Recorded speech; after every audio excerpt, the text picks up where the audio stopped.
sabe, né? Compacta falou, vou botar minha filha graciosa para fazer balé e jazz. Mas agradeço minha mãe porque me deu, entendeu? Depois coordenação motora. Meu avô queria que eu fizesse luta.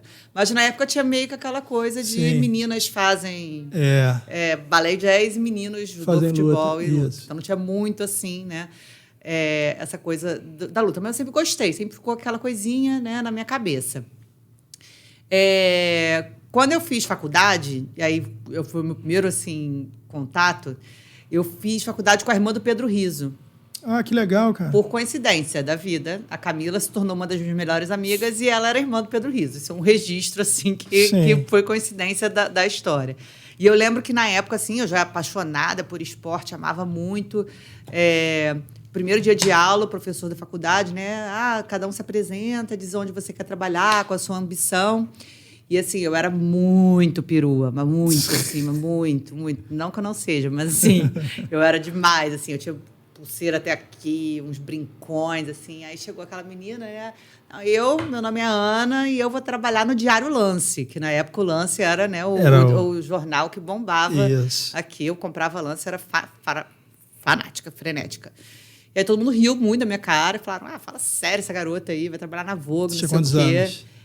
Eu passei no vestibular com 17, ou 18 anos. Sim.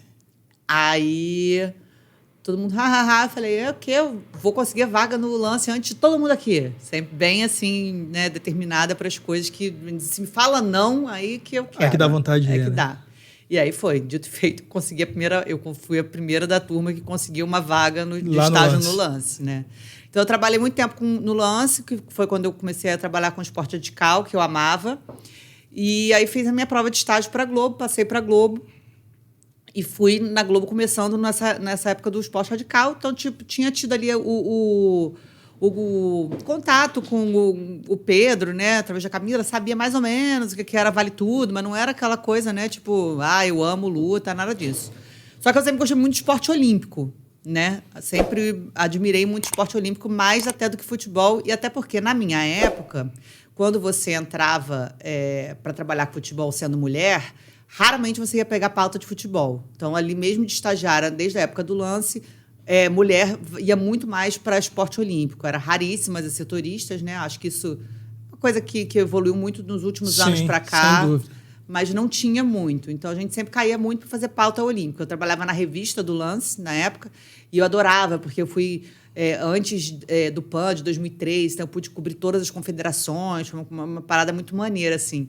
E eu lembro que era muito louco, porque quando iam entrevistar os caras de futebol, eles me mandavam, porque eu tinha que fazer as perguntas de mulher. Mas como é?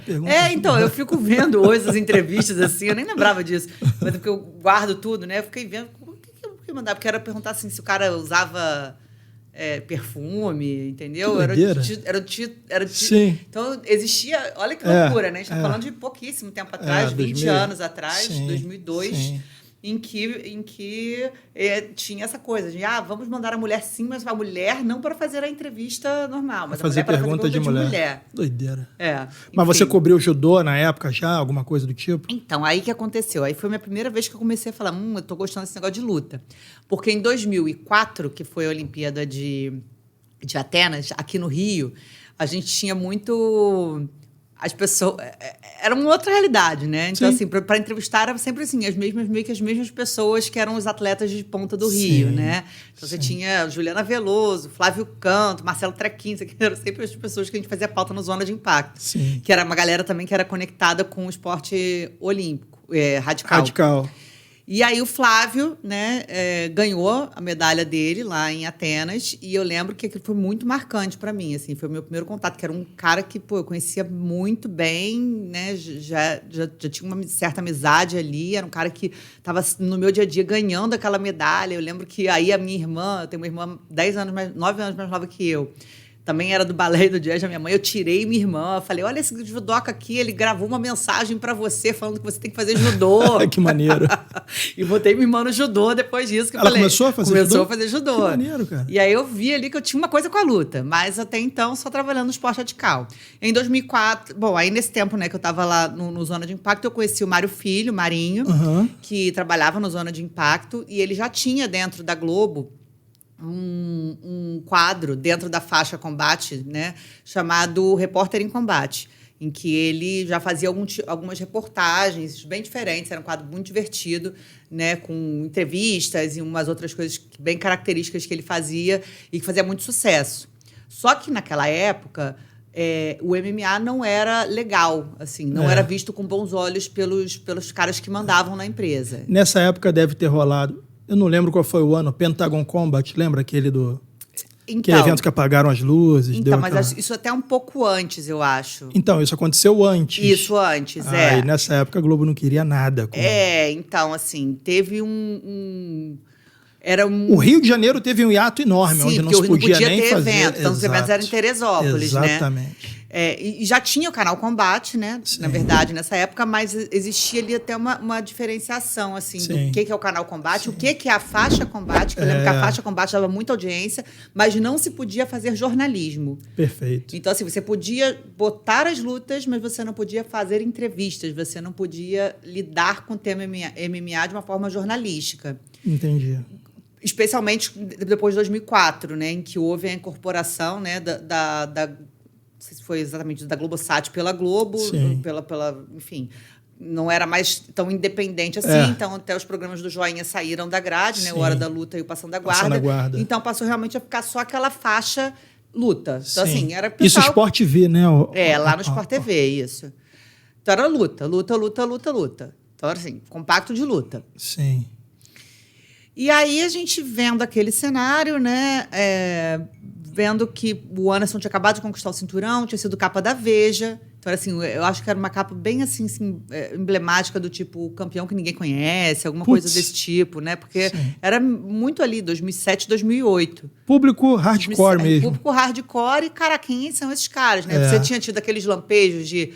matéria da Glória Maria, de Minotauro e Vanderlei no Pride. Teve um Vitor Belfort na Vejinha, do Rio, lembra? Provavelmente, sim. Mas o Vitor sempre foi destacado, né? O Vitor sempre foi... Teve no mainstream. Por conta, né, dos relacionamentos do Vitor, né? Casa dos Artistas, o Vitor Belfort. Até o Pedro, acho que ele deve ter contado aqui que tinha uma relação lá com o Luciano Huck, eles eram super famosos, assim, mas não era ainda uma coisa consolidada.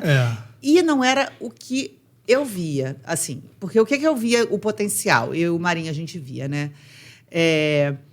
Aí eu volto um pouquinho também. Desculpa, eu vou ficar indo e voltando, gente. Tranquilo. Em 2006, né, a gente cobrindo... Até foi em Noronha uma vez, a gente foi dar uma corrida, assim, em Noronha, e o Marinho olhou pra minha cara e falou assim, pô, você tem mó gás, por que você não vai treinar? Eu falei, pode ser, eu nunca... já meu avô tinha sugerido lá atrás, minha mãe disse, o quê? Eu faço, gostei da ideia, eu vou treinar. Não, é sério, vai treinar. Eu falei, tá bom, mas aonde? Ele, a Academia do Rio... melhor Academia do Rio é a Nobre Arte, lá no Morro do Cantagalo. Não tinha o PP, tinha nada, né? Lá no Morro do Cantagalo. Você não vai, você é uma patricinha. Eu falei, o quê? Não vou de novo? O quê? Não vou? Vou. Dia seguinte, estava eu lá, perdida, subindo no Morro do Cantagalo. Era o... Como é que é o nome dele? No Claudinho. Cláudio Coelho. Cláudio Coelho. E cheguei lá no Cláudio Coelho. Quando eu entrei, eu lembro que a primeira vez que eu pisei na Nobre Arte, estava o Minotauro com o Minotouro no ringue. Que maneiro. Porque o Cláudio é maravilhoso, né? Assim, Cláudio Coelho é meu pai de vida, de tudo.